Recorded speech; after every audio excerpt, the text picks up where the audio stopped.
Hello guys, and welcome back to my channel for another play ratings at Tottenham 0, Man United 3.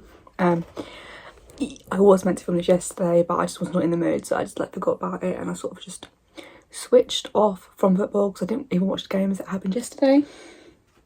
But I am back today to give my play ratings, and as I'm filming this, some stuff has happened with Tottenham. I'm not going to talk about it in this video, but there will be a video coming after this where I do discuss everything, so that will be coming. But first, we just need to get into these play ratings.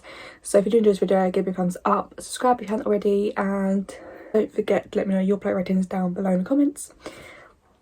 So I definitely feel like the first half was slightly better than the second half. Obviously, we ended up with no shots on target, which, you know, completely unacceptable. But I do think that there was more pressing and we had sort of more chances in the first half compared to the second half. I think the second half we just crumbled. After we could see that second goal, it was like, yeah, we're not scoring here. As much as I hoped something would happen, it just, you know, there's nothing there. So it's not enough for Lloris. I gave Lloris a 7. He couldn't really do anything about the goals. Maybe the second one he might have gone down a bit too early, but apart from that, he couldn't really have prevented any of the goals, and he just, you know, he couldn't have saved them. He did also make one save from Fred, which I thought was a pretty good save. I think that might have been during the first half before any team scored. But yeah, Lloris, you know, he tried, you know, and I feel sorry for him because he definitely did not deserve to be on the losing side, but it just happened to be that way. And Lloris, you know, probably one of the better players on the pitch. But yeah, moving into Davies, I gave Davies a 4. Completely at fault for that first goal. Even as much as the Ronaldo, it was a great shot and everything. Davies, he just can't defend. He can't defend, and we've had the same problem every time Davies has played, and I feel like every performance is just getting worse, and he shouldn't have been playing. And we'll get into Nuno in a bit, but with Davies, he shouldn't have been on the pitch. So it's not really his fault that he's playing, but he needs to do better, and I don't want to see him playing another game. And I feel like everything that Davies doesn't really bring much. He doesn't bring anything going forward, and defensively, not really there. Especially for this, he should have got touched with Ronaldo, and he just, I don't know what he's trying to do. He just couldn't defend, and the whole defending for this 3 goals conceded, atrocious, and Davies was a really massive part of that. So I don't even know what else to say about Davies because he was so bad. Moving to Romero, I gave Romero a 7. Definitely one of the players that was putting in effort and trying.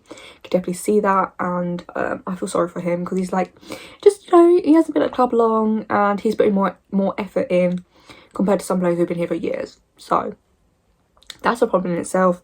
But Romero, you know, he tried. He's defending, you know,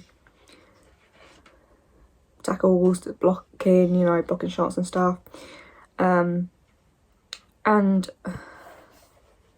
the one thing to say about Romero is that he was always putting 100%, and it was definitely noticeable in this game compared to some other players, and we'll get into those. But again, proving why he's the best centre back. Going into Dyer, I gave Dyer a 6. I think that he wasn't as good as Romero, but he wasn't that bad. I do think he did get caught ball watching. That's why he's got a sort of mark, but the defending wasn't really that great with Dyer.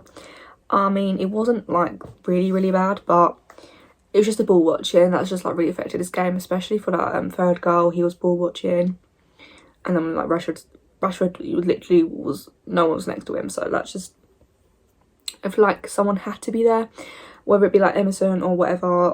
Someone had to be watching him because he wasn't really doing anything. He was just watching the ball, and I'm just that's lack of concentration from Dyer. But we know this. But yeah, wasn't the best player on the pitch, and definitely wasn't worst. Would you say put 100% effort in? Probably not. But you know, it's a bit frustrating and a bit disappointing.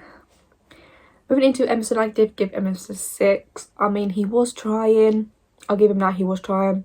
But a third goal, I sort of put blame on him as well. Because clearly he should have seen Rashford. Like, Rashford just, you know, he's coming through on goal. No one's around him, just literally by himself. So surely he's, like, looking in these directions. So surely he should have seen him. At least run with him, you know what I mean? Like, try and, you know, block his way to goal. But nope, he just, nothing really happened there. That was probably one of the main mistakes that he made. He was getting forward quite a lot. I think he might have put a few crosses in, but it didn't really come off. But he definitely was putting effort in. So that's positive from Emerson. But it's just the defending was a bit lacklustre at times. So a 6. Moving to Skip. Now I do feel bad for Skip because he did make a mistake leading up to the second goal. But other than that, he was playing well, and he again, effort. Keep mentioning it, but that's the least you expect is effort, and Skip definitely had that. So a 6 as well. Obviously that one mistake did kind of cost him, and then he got subbed off. So I do feel kind of bad for him because he did make that mistake, but he's still young. He's still got time to learn. Moving on to Højbjerg, I gave Højbjerg a 6 as well. Obviously he did have those post-match comments, which, you know, was kind of interesting. Definitely something's happened behind the scenes. But in this game, effort was there. The only one thing that I would say was bad was when Skip lost the ball, and he didn't, actually before that, the second goal came around because of his misplaced pass, and he didn't really try to win it back or anything. He didn't, and when they were on goal, he just stood there. So that's the only downside with Højbjerg. But, you know, again, trying, couldn't really do anything about it. But you know, I do feel like their midfield sort of overrun our midfield because at times I felt like Man United had more players than we did, and it was just like a weird thing because obviously they don't, but it's just the way the game went that it just felt like that. Moving on to Lo Celso, a 5. One thing about Lo Celso was he was getting fouled quite a lot whenever he had the ball. He was like running towards goal, so he fouled quite a lot. Quite a few misplaced passes in there. Wasn't his best performance. You know, he was trying to create stuff, but there wasn't really much creativity going on. But I'd still stick with Lo Celso because he is a good player. We've seen it. It just needs to be more consistent. But the creativity was definitely lacking, so that's why he didn't really get a high mark. Into Lucas, sub too early, but I gave him a 5 as well. I think Lucas, he was probably one of the main players that would have probably created something. It was kind of disappointing when Nuno decided to sub him for Bergwijn, but obviously maybe Lo Celso would have been a better player to sub, but you know, it's happened now. Like, I don't know. With Lucas, he didn't really get, I mean, he got like 53 minutes, but I definitely feel like he was one of the players that was, you know, with Lucas, he always puts in 100% effort, and he's always committed to playing for the badge. So that's what I like about Lucas. Like, even though he might not have the greatest game, he does put in the effort, and that's what you expect from everyone. But, you know, hopefully he'll get more chances. Moving to Son, I gave Son a 6. Again, another player that always puts in 100%. He's not himself. I don't know whether it's the Kane situations bringing him down, or it might be lack of confidence through the whole team. Like, I don't know what it is, but he hasn't felt like it. He hasn't seemed like himself in the past couple of games. But I did give him a 6. I mean, he was making his usual runs. Sometimes people weren't finding him, but he was making his runs. And he did have that one chance which he put over the bar. I think that was the shot when Kane sort of, you know, had a go at him. I think that's what it was, and then Son sort of like back a bit, which I liked. But I think it was that shot. Let me know if I'm wrong, but I think it was that situation. Obviously he hasn't been himself, but the effort is still there, and he was trying really hard, and I just feel sorry for him because he signed a new contract and things are just not going well at the moment, and it's just like, you know, I just feel sorry for him. But you know, he still can improve, and I think that he's going to have a massive season for us. Moving into the last starting 11 player, Kane. Kane Kane, I gave a 4. Now speaking about the first half, he was better in the first half than the second half. I feel like the first half he was sort of pressing from the front, and you know, that was good to see. He was making some runs, but players were really finding him. Like there's no service for him. But the second half performance was just atrocious. Kane didn't seem like it was any for his body language is really telling, and I don't know whether he's doing it on purpose or if it's just subconsciously it just happens, but he's not trying. Whenever I watch him play, it's not the same. It's like you're watching like a stranger, and you just like someone who has just randomly popped up and thought, oh, I'm going to play for Tottenham today. You know what I mean? It's just really, really bad. And I really hate saying it, but I do think Kane needs to be dropped to the bench. And I really hate saying it because, you know, I've been really defensive of Kane recently, but for that Man United performance, I just can't defend him for that. And obviously the lack of service is still an issue, and that's not his fault for the lack of service, but you can't blame his entire performance on the rest of the players. So he's got to take some responsibility, he's got to think about what he's doing, and I think for now he should be dropped to the bench. See if that helps. I mean, probably not, but you know, I do think that his sort of situation is probably still affecting the team somewhat, because to go from that Man City performance to how we're performing now, it just doesn't make sense. So disappointed in Kane, to be honest. But Fine obviously came on for Lucas. Like before, like there wasn't really much happening whilst they were on the pitch, so didn't really affect the game. Going forward defensively, we were just not that great, but with Bergwijn, you know, we didn't really have anything. Just literally nothing, so I could only give him a 4. Along with Ndombele, also gave him a 4 as well. He did make a few runs in that, but that's pretty much it. And Dele as well. He had that one swipe shot, but wasn't much there for him, so 4s all round.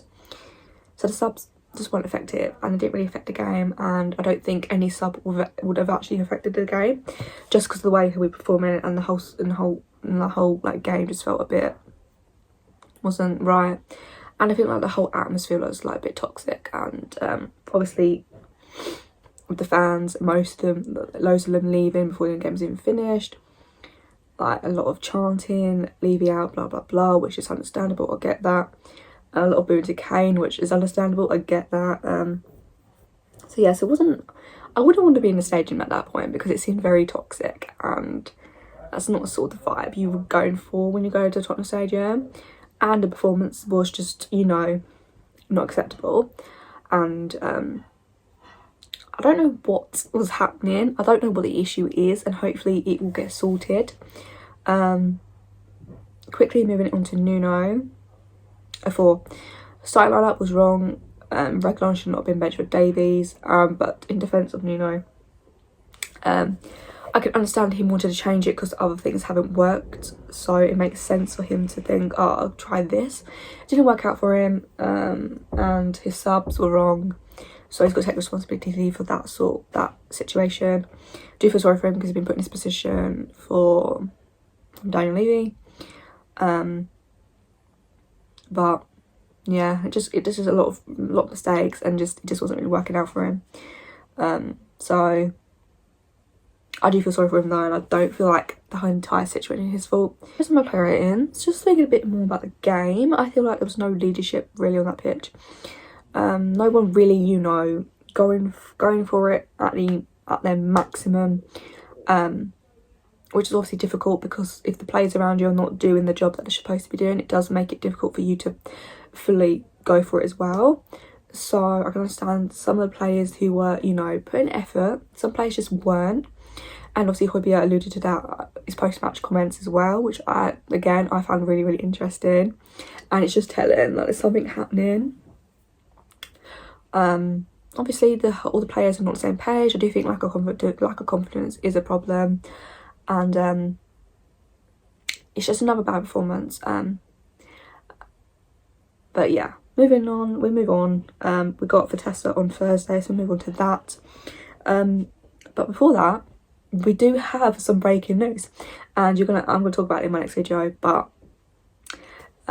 those are my player ratings. If you did enjoy this video, give it a big thumbs up, subscribe and comment down below, and I will see you guys in my new video today at some point after this one. Don't know when, but it's coming.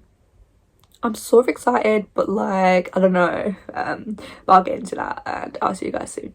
Bye guys.